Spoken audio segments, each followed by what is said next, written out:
Hello students, आज हम अपना नेक्स्ट चैप्टर स्टार्ट कर रहे हैं जिसका नाम है कोशिका।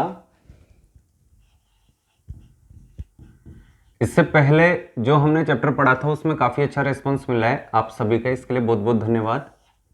और इसी क्रम में आज हम स्टार्ट कर रहे हैं नेक्स्ट चैप्टर जिसका नाम है सेल, कोशिका।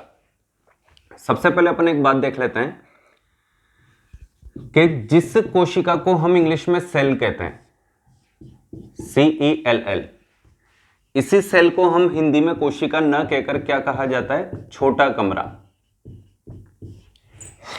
एक बार फिर देख लो, कोशिका को इंग्लिश में सेल भले ही कहते हैं लेकिन सेल को हिंदी में कोशिका नहीं कहते, सेल को हिंदी में कहते हैं स्मॉल रूम, छोटा कमरा। ऐसा क्यों होता है?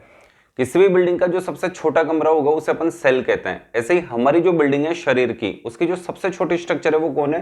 कोशिका। इसलिए सबसे छोटी होने के कारण इसको किस नाम से जाना जाता है? सेल।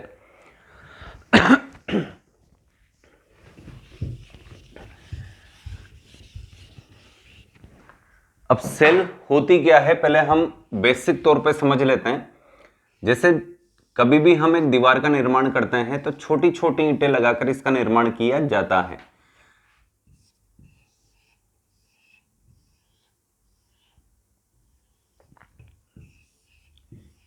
इस तरह से ये कई ईंटें आपस में मिलकर किसका निर्माण कर देती है?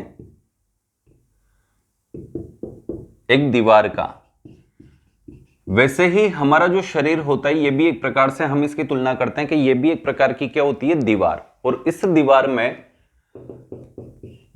ये रही, इस दीवार में भी कई छोटी छोटी ईंटें होती है और उन छोटी छोटी ईंटों का नाम यहां पर होता है कोशिका। इस तरह से कई कोशिकाएं मिलकर एक पूरे का पूरा शरीर नामक दीवार का निर्माण कर देती है। तो यहां पर पूरी दीवार की इकाई कौन हुई? एक ईंट। वैसे ही इस दीवार की इकाई कौन हुई? एक कोशिका।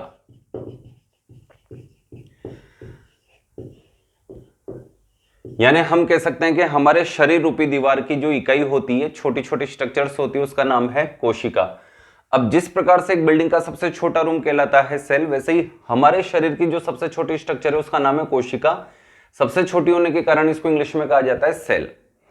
अब इसकी डेफिनेशन की तरफ चलते हैं अपन कि कोशिका किसे कहा जाता है। कई बार अपन ने पढ़ा है कि सजीवों के शरीर की इकाई कोशिका कहलाती है। तो सबसे पहले अपन ये देखेंगे कि सजीव किसे कहते हैं।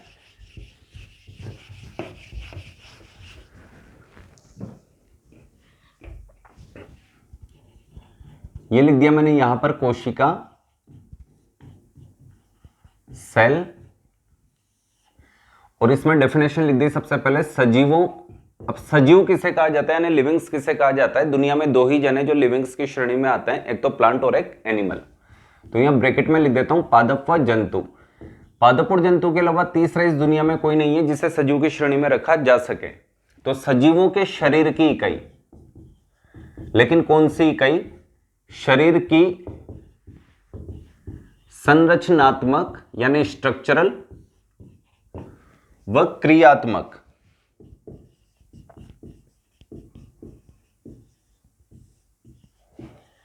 इकाई कोशिका कहलाती है।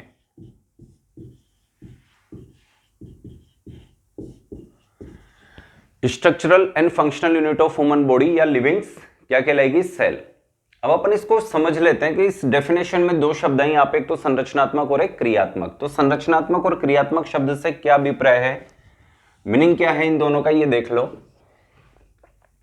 सबसे पहले हम यहाँ पे एक सजीव लेते हैं और सजीव के रूप में हम अपना ही एग्जाम्पल ले लेते हैं, मनुष्य।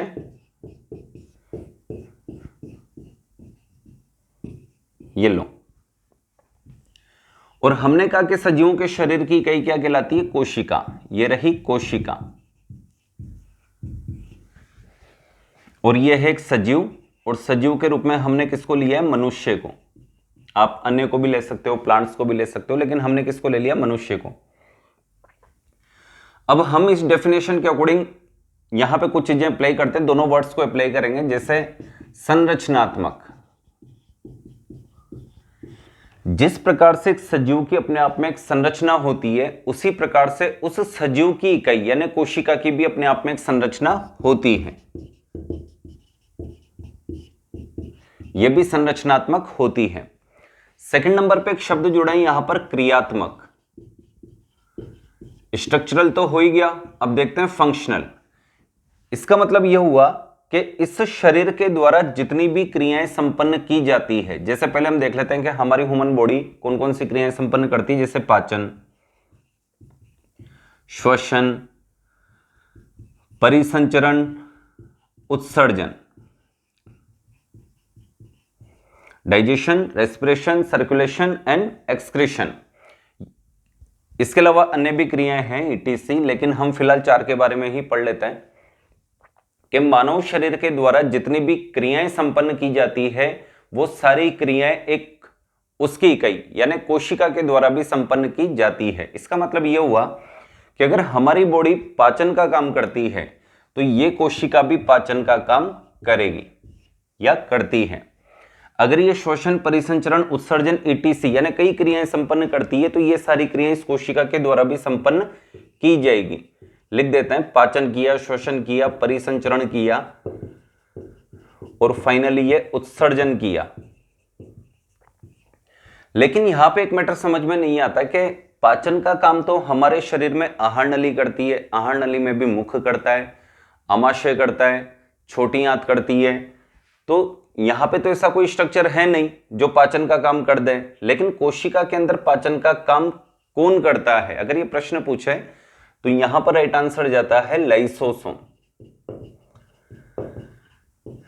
इसलिए लाइसोसोम को पाचन का कार्य करने के कारण कोशिका की आहार नली, कोशिका का मुख, कोशिका के दांत, कोशिका का आमाशय, कोशिका की आंत आदि शब्दों या संज्ञा से जाना जाता है।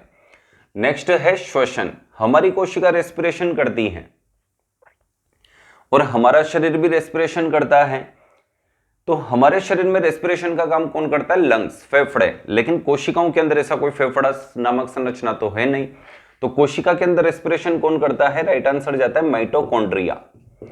इसलिए माइटोकॉन्ड्रिया को कोशिका का फेफड़ा कहा जाता है। आगे चलते हैं अपन, हमारी बॉडी में सर्कुलेशन का काम करता है ब्लड। इसके अलावा सेल की बात करें तो सेल में सर्कुलेशन का काम करता है कोशिका द्रव्य, साइटोप्लाज्म। और उत्सर्जन का काम, हमारी बॉडी में कई अंग हैं ऑर्गन से जो अपन उत्सर्जन तंत्र में पढ़ेंगे, लेकिन कोशिका में उत्सर्जन का काम कौन करता है, तो यहां राइट आंसर जाता है लाइसोसोम।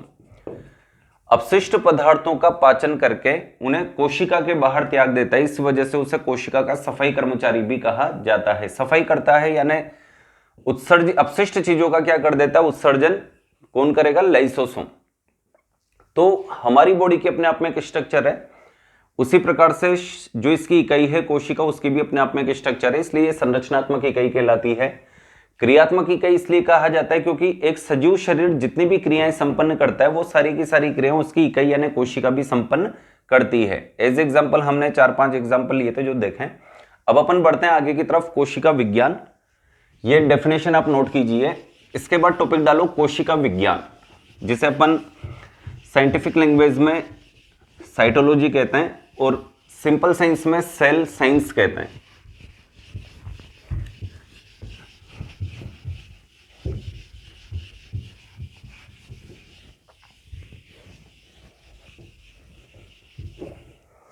नेक्स्ट टॉपिक लिखिए कोशिका विज्ञान। इसको सामान्य भाषा में सेल साइंस कहते हैं, लेकिन साइंटिफिक लैंग्वेज में साइटोलॉजी कहते हैं। अब सामान्य इंग्लिश में कोशिका को अपन सेल कहते हैं, लेकिन साइंटिफिक इंग्लिश में कोशिका को साइटो कहा जाता है। तो स्टडी ऑफ साइटो क्या कहलाएगी, साइटोलॉजी। साइटो का मतलब कोशिका, लॉजी का मतलब होता है स्टडी, स्टडी ऑफ सेल क्या कहलाएगी, साइटोलॉजी। अब यहां पर अपन सबसे पहले ये देख लेते हैं कि कोशिका विज्ञान किसे कहते हैं। ये बायोलॉजी की एक ब्रांच है, इसलिए सबसे पहले स्टार्टिंग करेंगे अपन जीव विज्ञान की वह शाखा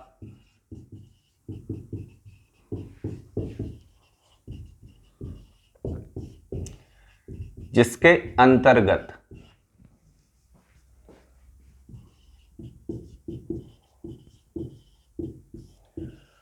कोशिका की संरचना यानी स्ट्रक्चर, कोमा संगठन यानी ऑर्गेनाइजेशन, व कार्य यानी फंक्शन आदि का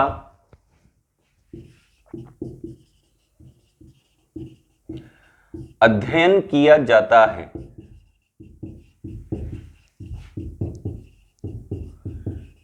कोशिका कहलाती है,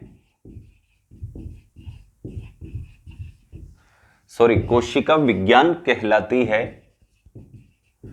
अब ओब्लिक करके अपन यहां लिख लेते हैं साइटोलॉजी, हिंदी में लिखेंगे इस बार।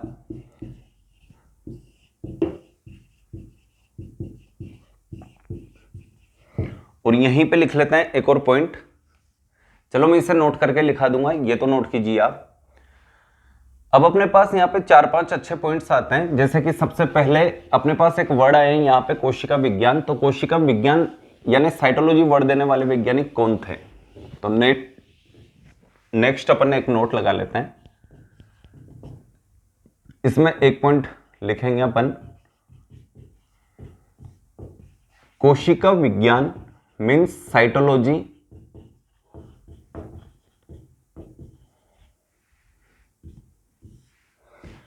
शब्द दिया। अब ऐसे कौन से साइंटिस्ट थे जिन्होंने साइटोलॉजी वर्ड दिया था? उनका नाम है हर्टविग। इसके बाद अपन दूसरा पॉइंट लिखेंगे, कोशिका विज्ञान ओब्लिक साइटोलॉजी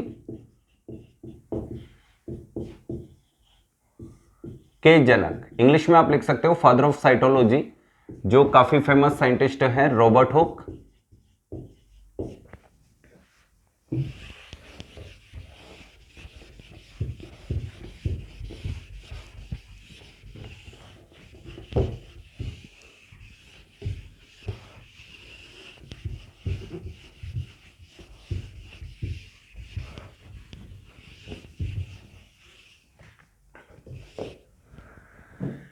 इसके बाद अपन तीसरा पॉइंट लेते हैं, आधुनिक कोशिका विज्ञान। रॉबर्ट हुक ने जो साइटोलॉजी दी थी ये सन 1665 के आसपास की है, लेकिन वर्तमान में यानी आधुनिक समय में, मॉडर्न आधुनिक कोशिका विज्ञान यानी मॉडर्न साइटोलॉजी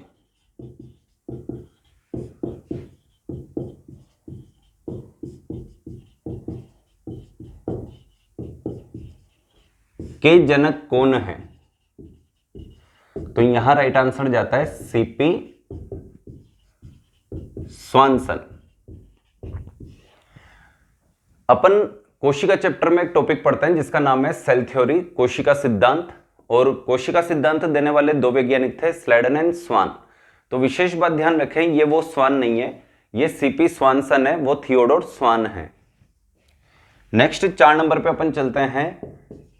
अब अपन अपने इंडिया की बात करें, इंडियन साइटोलॉजी, भारतीय कोशिका विज्ञान के जनक कौन है? ओब्लिक इंडियन साइटोलॉजी के जनक ए.के. शर्मा।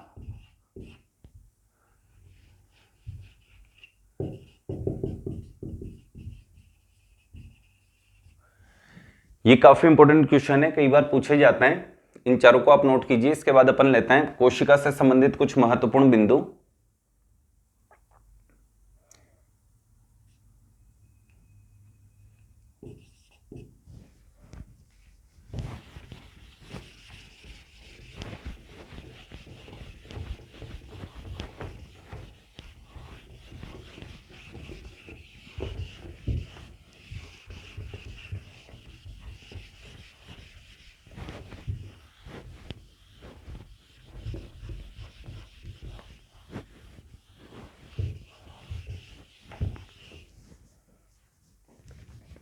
अगला टॉपिक डाल लीजिए, कोशिका से संबंधित कुछ महत्वपूर्ण बिंदु, या फिर कोशिका व इससे संबंधित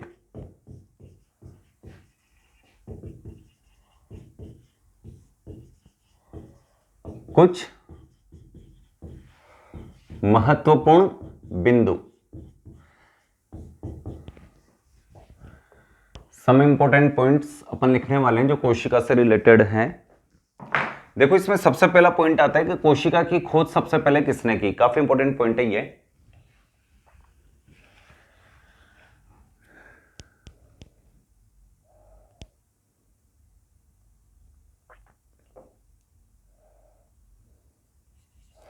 चलो एक पॉइंट और लिखाता हूं। कोशिका को अपन इंग्लिश में जैसे सेल कहते हैं, तो जो सेल शब्द है अंग्रेजी भाषा का शब्द है,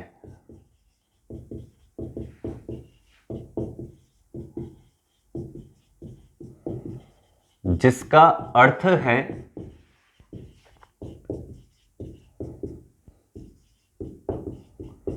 छोटा कमरा यानी स्मॉल रूम। लेकिन सेल्यूला जो शब्द है ये लैटिन अथवा ग्रीक भाषा का शब्द है,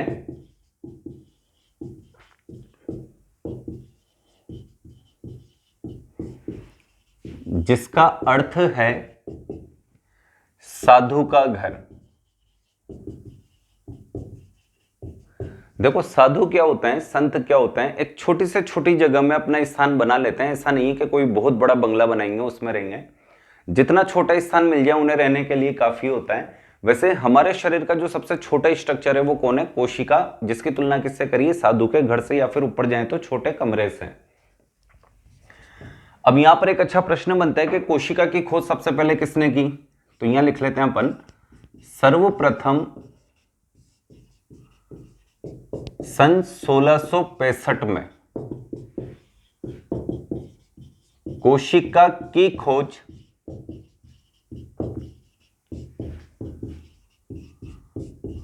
रॉबर्ट हुक नामक वैज्ञानिक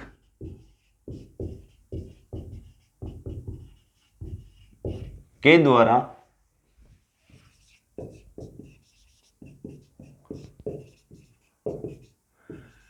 क्वेर्कस सुबेर। अच्छा, कोशिकाएं दो प्रकार की होती है, जैसे अपन ने पढ़ा कि सजीव पूरी दुनिया में दो प्रकार के हैं, या तो प्लांट होगा या फिर एनिमल होगा। फिर हम पढ़ रहे हैं कि सजीवों के शरीर की कई को कोशिका कहते हैं। इसका मतलब कोशिकाएं भी दो प्रकार की होगी। अगर सजीव दो प्रकार के हैं तो कोशिकाएं भी दो प्रकार की होगी, एक तो प्लांट सेल और एक एनिमल सेल। तो रॉबर्ट हुक ने जिस कोशिका को खोजा था वो प्लांट सेल थी, एनिमल सेल थी, वो अपन देख लेते हैं। रॉबर्ट हुक नामक वैज्ञानिक के द्वारा क्वेर्कस सुबेर नामक पादप, इससे क्लियर है कि रॉबर्ट हुक ने सबसे पहले जिस कोशिका को खोजा था वो एक प्लांट सेल थी। क्वेर्कस सुबेर नामक पादप कीच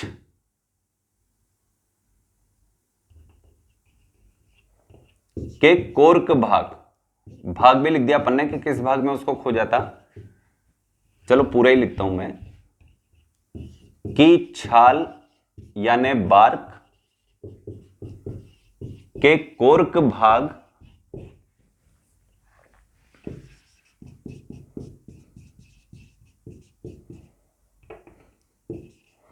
में की थी।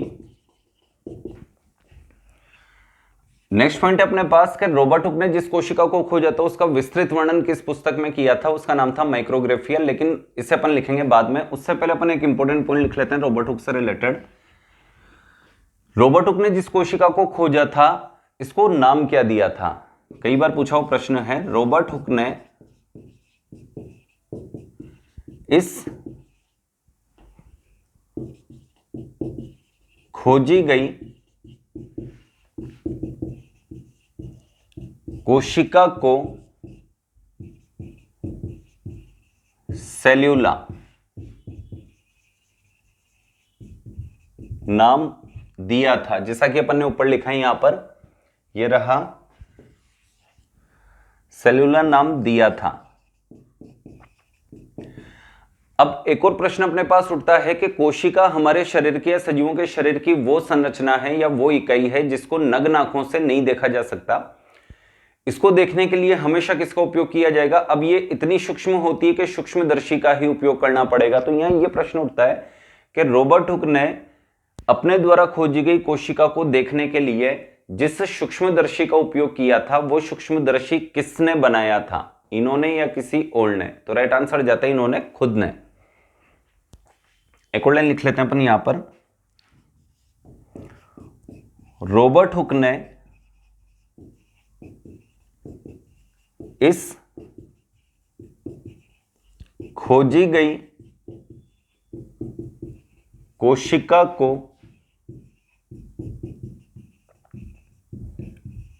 स्वयं द्वारा निर्मित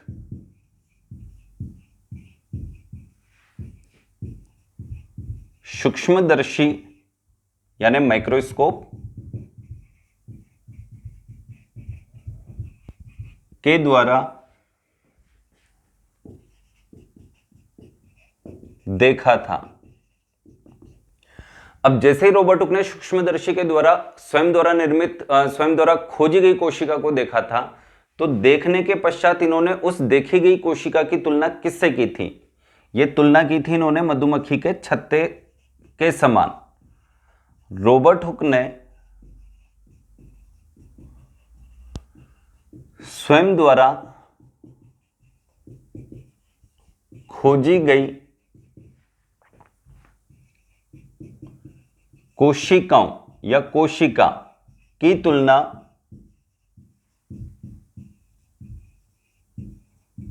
मधुमक्खी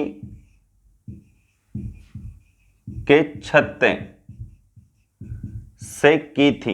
ये काफी इंपॉर्टेंट क्वेश्चन है, कई बार पूछा हुआ भी है। रॉबर्ट हुक ने स्वयं द्वारा खोजी गई कोशिका की तुलना किससे की थी? तो राइट आंसर अपने को देना है यहां पर मधुमक्खी के छत्ते से। अब अपने पास नेक्स्ट जो लाइंस आने वाली है वो ये है कि रॉबर्ट हुक ने कोशिका को खोजकर उसके स्ट्रक्चर को भी चेक किया था, भाई इसके अंदर क्या क्या है, तो उसे क्या क्या मिला। तो एक लाइन अपन यहां पे देखेंगे कि रॉबर्ट हुक ने जिस कोशिका को खोजा था वो एक संपूर्ण कोशिका नहीं थी, यानी कंप्लीट सेल नहीं थी। और सेल कौन सी थी? वो प्लांट, यानी कंप्लीट प्लांट सेल नहीं थी। तो कंप्लीट कहलाने के लिए एक पादप कोशिका में किस किस का होना आवश्यक है, और कंप्लीट कहलाने के लिए एक जंतु कोशिका में किस किस का होना आवश्यक है, ये अपन डायग्राम के माध्यम से चेक कर लेते हैं।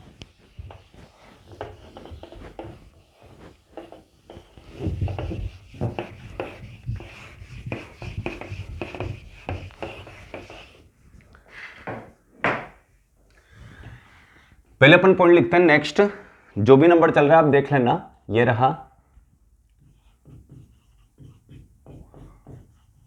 रॉबर्ट हुक द्वारा खोजी गई कोशिका जो प्लांट सेल थी एक संपूर्ण कोशिका न होकर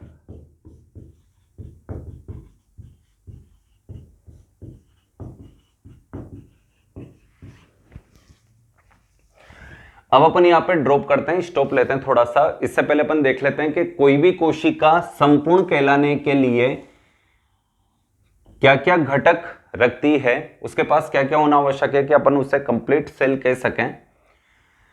तो सबसे पहले अपन देख लेते हैं यहां पर कोशिका। अब कोशिका दुनिया में दो प्रकार की ही होती है, या तो प्लांट सेल होगी या फिर वो एनिमल सेल होगी।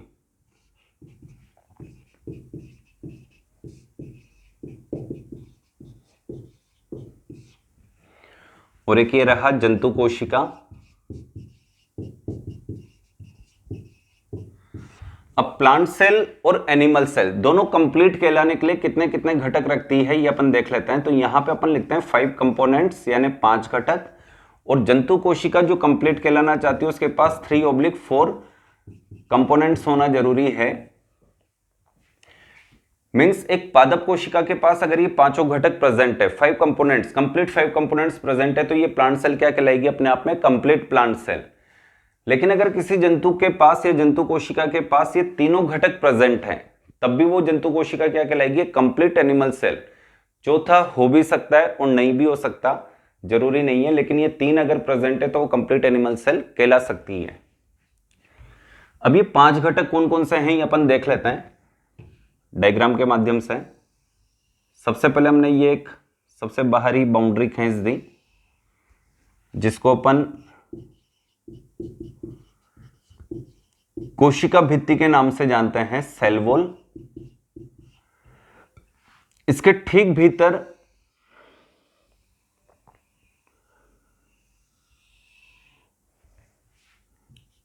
एक और संरचना मौजूद, एक और बाउंड्री मौजूद, जिसका नाम है कोशिका झिल्ली।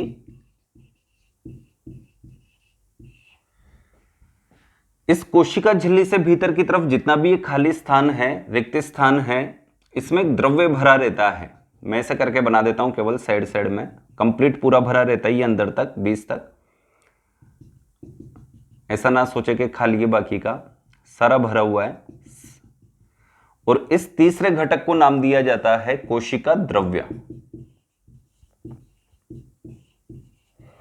जिसको अपन इंग्लिश में कहते हैं साइटोप्लाज्म। ये सेल वॉल, ये सेल मेम्ब्रेन, ये साइटोप्लाज्म।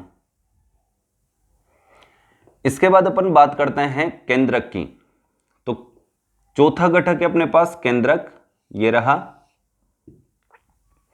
और पांचवा घटक अपन बनाएंगे, ये रहा रिक्तिका। लेकिन ये मैंने बना तो दी, लेकिन इसको थोड़ा चेंज करेंगे अपन। प्लांट सेल में जो केंद्रक होता है वो केंद्र में स्थित नहीं होता, तो फिर कहां होगा? पहले ये देख लेते हैं कि प्लांट सेल के पास जो केंद्रक है, उसके अलावा जो पांचवा घटक है रिक्तिका, इन दोनों की आपस में कभी नहीं बनती, लड़ते रहते हैं। तो ये रिक्तिका और केंद्रक जब आपस में लड़ेंगे तो जीतेगा कौन? रिक्तिका। ये रिक्तिका इसको पंच करेगी और ये बेचारा केंद्रक मुक्का खाकर कहां चला जाएगा? साइड में ये चला गया, यानी परिधि की तरफ।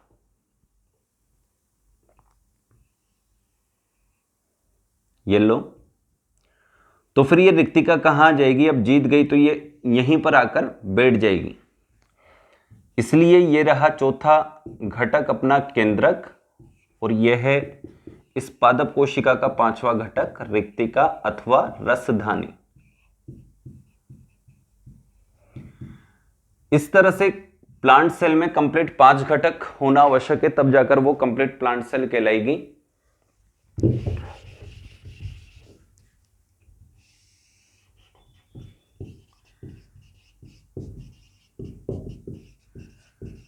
जंतु कोशिका के लिए हमने लिखा था 3 अथवा 4 घटक, लेकिन कंप्लीट कहलाने के लिए 3 होना जरूरी है। प्लांट सेल में अपन देख लेते हैं। सबसे पहला घटक हमने लिखा है कोशिका भित्ति, और कोशिका भित्ति मृत होती है। इसके बाद जो 3 संरचनाएं आने वाली है, कोशिका झिल्ली, कोशिका द्रव्य और केंद्रक, ये तीनों स्ट्रक्चर्स जीवित होते हैं, लिविंग। और रसधानी जो होती है वैक्यूल, इसकी जो परत होती है जिसे टोनोप्लास्ट कहते हैं, वो तो जीवित होती है, लेकिन अंदर का भाग क्या होता है? मृत। इसलिए यहां पे मैं लिख देता हूं जीवित व मृत दोनों।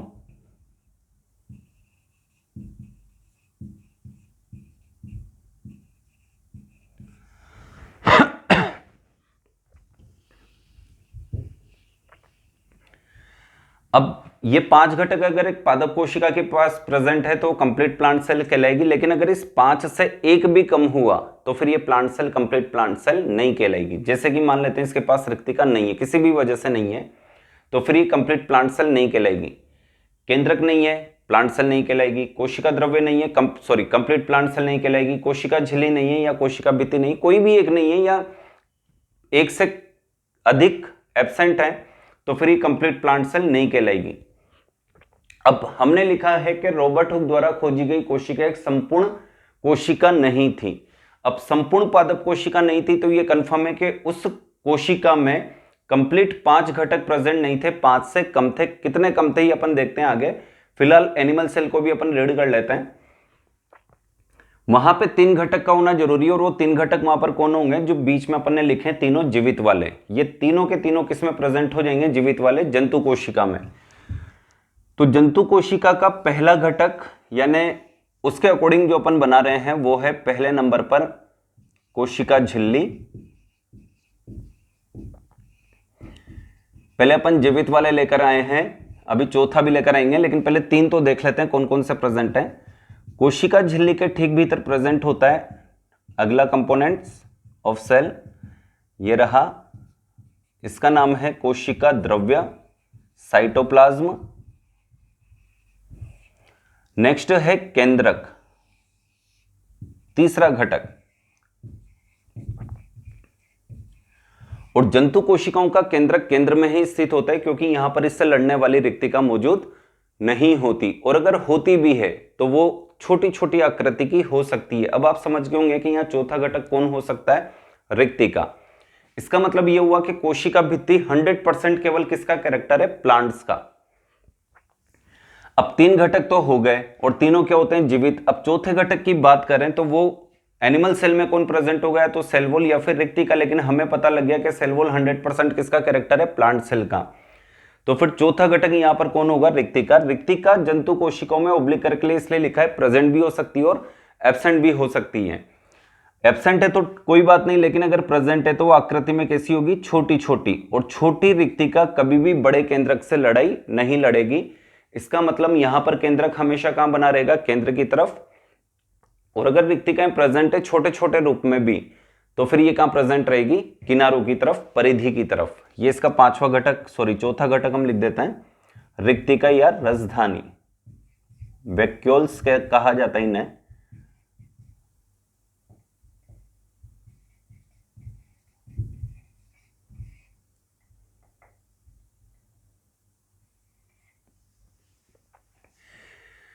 अब अगर ये पांच घटक एक प्लांट सेल के पास है तो वो कंप्लीट प्लांट सेल कहलाएगी। और अगर ये तीन घटक, ये वाले तीन घटक एक एनिमल सेल के पास प्रेजेंट है तो वो एक कंप्लीट एनिमल सेल कहलाएगी।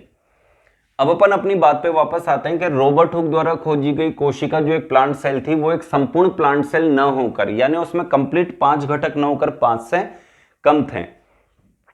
तो कितने कम थे, अब देख लो। उसमें न तो रिक्तिका थी, न उसमें केंद्रक था, न उसमें कोशिका द्रव्य था, न उसमें कोशिका झिल्ली थी। इसका मतलब रॉबर्ट हुक द्वारा खोजी गई कोशिका एक संपूर्ण कोशिका न होकर केवल कौन थी, कोशिका भित्ति, न होकर केवल कोशिका भित्ति थी, जिसे अपन सेल वॉल कहते हैं।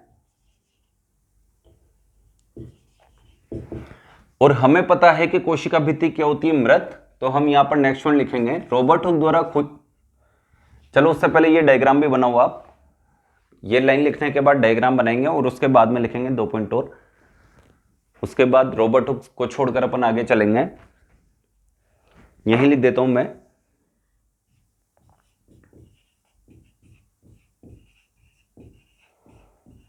रॉबर्ट हुक द्वारा खोजी गई कोशिका, जिसे उन्होंने सेलुला नाम दिया था। रॉबर्ट हुक द्वारा खोजी गई कोशिका मृत थी। और मृत क्यों थी, क्योंकि उस संपूर्ण कोशिका में केवल कौन मौजूद थी, कोशिका भित्ति। और कोशिका भित्ति क्या होती है, मृत। रॉबर्ट हुक द्वारा खोजी गई कोशिका मृत थी। और नेक्स्ट पॉइंट और लिख लेते हैं, रॉबर्ट हुक ने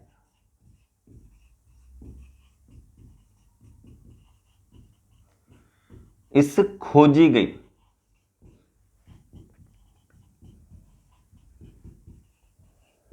या फिर इसको हटा देते हैं, रॉबर्ट हुक ने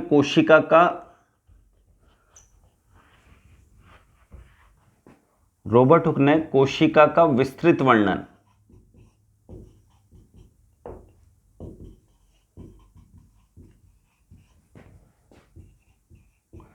इन्होंने एक बुक लिखी थी जिसका नाम था माइक्रोग्राफिया,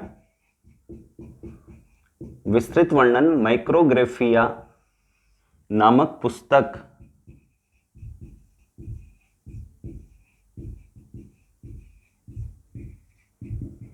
में किया था।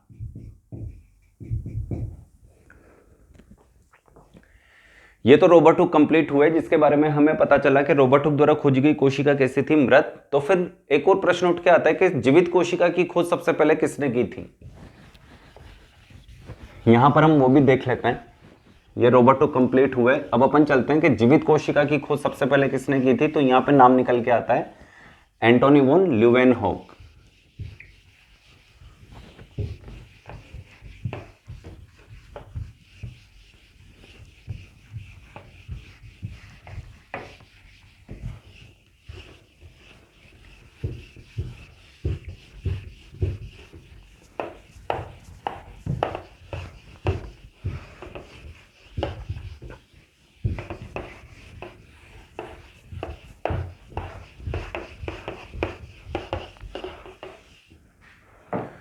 अगली लाइन लिखते हैं अपन, सर्वप्रथम जीवित कोशिका की खोज।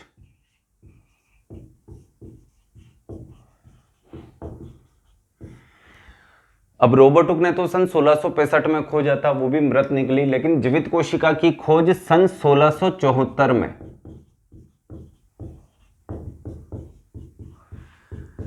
एंटोनी वॉन ल्यूवेनहॉक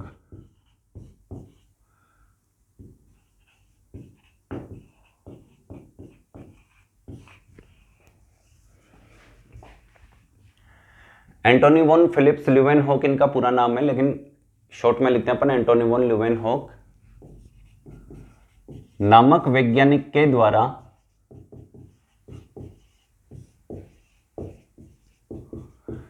अब रॉबर्ट हुक ने जिस कोशिका को खोजा था, कहां खोजा था, यानी किसमें खोजा था, क्वेरकस सुबेर नामक प्लांट में। तो इन्होंने कहां खोजा था, इन्होंने खोजा था एक एनिमल सेल को नामक वैज्ञानिक के द्वारा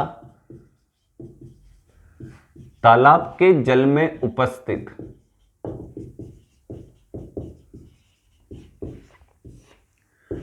और वो एनिमल सेल्स कौन थी, प्रोटोजोआ संघ के सदस्य। तालाब के जल में उपस्थित प्रोटोजोआ संघ के सदस्य को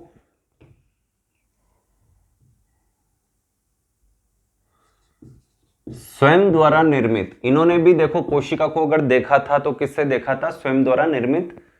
चलो इसको लास्ट नेक्स्ट पॉइंट में लिखते हैं, सदस्य को देखकर की थी। प्रोटोजोआ संघ के सदस्य देखे थे इन्होंने। अब देखे थे तो किसके द्वारा देखे थे, ये भी एक कोशिकीय होता है, यूनिसेलुलर। कंफर्म है कि माइक्रोस्कोप के द्वारा ही देखा जा सकता है। तो ल्यूवेनहॉक ने इन खोजी गई जीवित जंतु कोशिकाओं को, प्रोटोजोआ संघ के सदस्य क्या होते हैं, एनिमल्स, कोशिकाओं को। अब देखो इन्होंने भी खुद ने माइक्रोस्कोप का निर्माण किया था, कोशिकाओं को स्वयं द्वारा निर्मित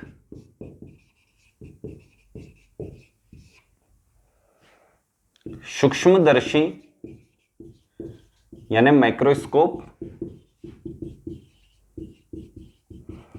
अब देखो यहां अच्छी बात क्या आती है कि रॉबर्ट हुक ने भी माइक्रोस्कोप बनाया था, ल्यूवेनहॉक ने भी माइक्रोस्कोप बनाया था। तो वो ज्यादा बेटर था या ये ज्यादा बेटर था, तो कंफर्म है कि ये ज्यादा बेटर था, उससे 10 गुना ज्यादा शक्तिशाली था ये। इसलिए यहां पे लिख देता हूं मैं, रॉबर्ट हुक की तुलना में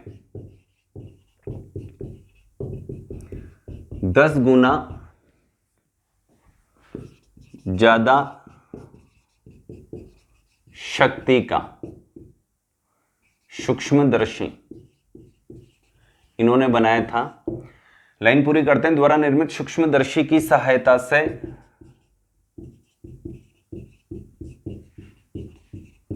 देखा था। अब हमें यह पता चला कि रॉबर्ट हुक ने जिस कोशिका को खोजा था वो एक प्लांट सेल थी, और कहां खोजा था, क्वेरकस सुबेर नामक प्लांट में। लेकिन हमें यह भी पता चल गया कि ल्यूवेनहॉक ने जिस जीवित कोशिका को खोजा था, किसमें खोजा था, प्रोटोजोआ संघ के सदस्यों को देखकर। लेकिन देखा किससे था, स्वयं द्वारा निर्मित सूक्ष्मदर्शी से, जो रॉबर्ट हुक की तुलना में 10 गुना पावर का था। ल्यूवेनहॉक ने, देखो रॉबर्ट हुक ने जिस प्रकार से अपने द्वारा खोजी गई कोशिका को सेलुलर नाम दिया था, वैसे ही इन्होंने भी अपने द्वारा खोजी गई कोशिकाओं को नाम दिया था। ल्यूवेनहॉक ने स्वयं द्वारा खोजी गई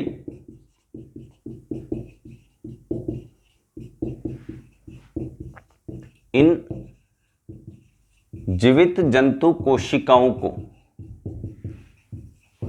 अभी काफी छोटी थी, काफी सूक्ष्म थी, इसलिए उन्होंने नाम भी क्या दे दिया, जीवित जंतु कोशिकाओं को छोटी जंतु कोशिका। छोटी को कहते हैं स्मॉल या टीनी, एनिमल सेल नाम दिया। ये ल्यूवेनहोक भी कंप्लीट, लेकिन अपन ल्यूवेनहोक से संबंधित एक अच्छा पॉइंट और लिख लेते हैं। ल्यूवेनहोक द्वारा खोजी गई कुछ अन्य महत्वपूर्ण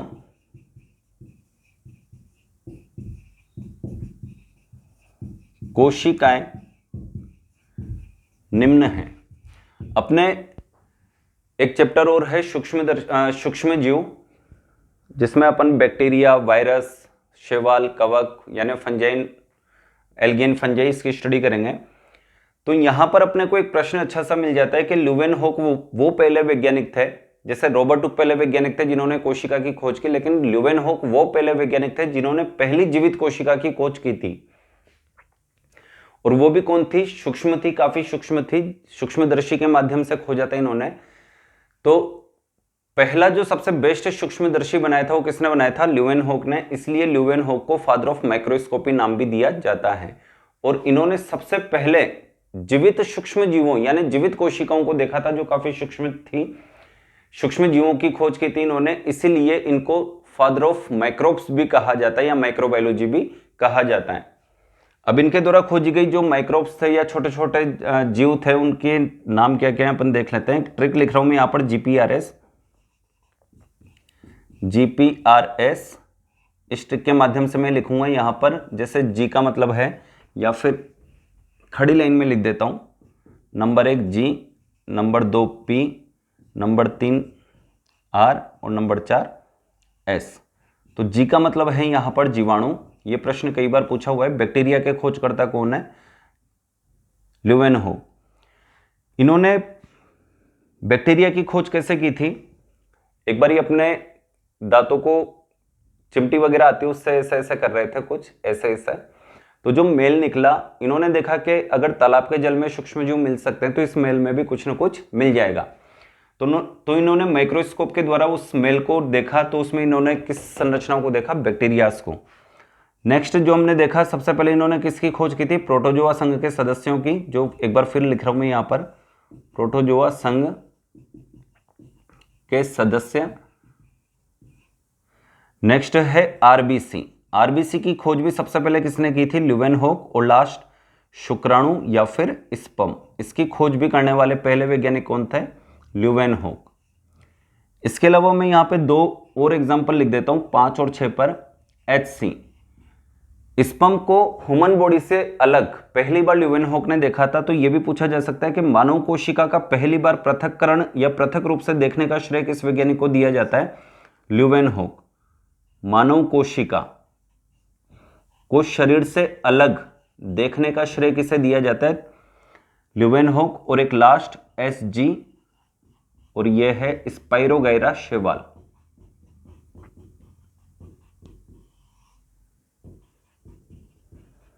एल्गी है ये एक, इसकी खोज भी किसने की थी? ल्यूवेनहोक। यहां तक आप नोट करें।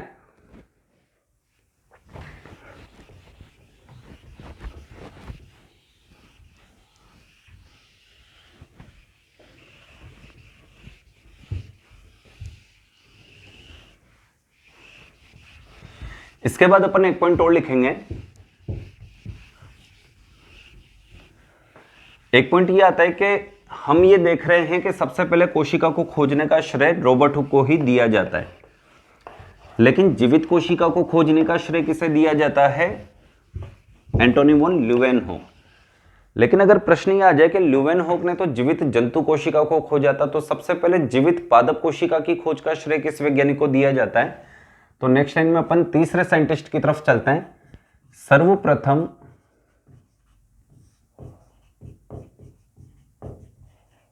मार्सेलो मेलपिग्गी नामक वैज्ञानिक ने जीवित पादप कोशिका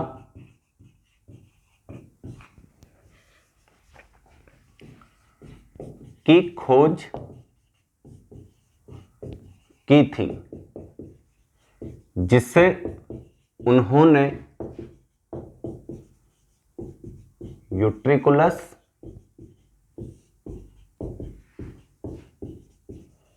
व सेक्युलस नाम दिया था।